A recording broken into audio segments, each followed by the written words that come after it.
બાળ સંસ્કાર કેન્દ્ર એ એવું સ્થાન છે જ્યાં બાળકોને માત્ર ભણતર નહીં પણ સારા સંસ્કાર, નૈતિકતા અને જીવનના મૂલ્યો શીખવવામાં આવે છે. અહીં બાળકોનો માનસિક વિકાસ, શારીરિક વિકાસ, આધ્યાત્મિક વિકાસ એક સાથે થાય છે.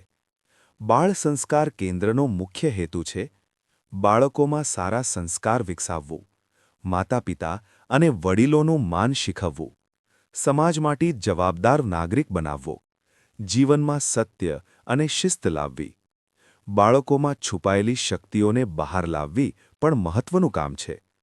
બાળ સંસ્કાર કેન્દ્રમાં બાળકોને આ બાબતો શીખવવામાં આવે છે: પ્રાર્થના અને ભક્તિ, યોગ, પ્રાણાયામ, સારા વિચારો અને સારા વ્યવહાર, વાર્તા અને પ્રેરણાત્મક કથાઓ, ક્વિઝ, રમતો અને પ્રવૃત્તિઓ.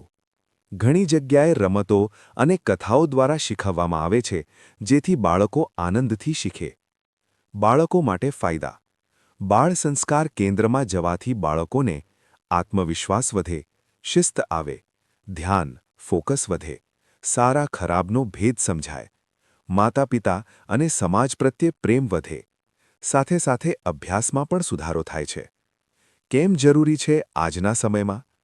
આજકાલ બાળકો વધુ સમય મોબાઈલ, ટીવીમાં પસાર કરે છે, ત્યારે બાળ સંસ્કાર કેન્દ્ર તેમને સાચી દિશા આપે છે, સારા માણસ બનાવે છે, જીવનમાં સંસ્કાર ઉમેરે છે. સરળ શબ્દોમાં, બાળ સંસ્કાર કેન્દ્ર એટલે જ્યાં બાળક સારા માણસ અમારા બાળ સંસ્કાર કેન્દ્રમાં આપનું સ્વાગત છે. નમસ્તે.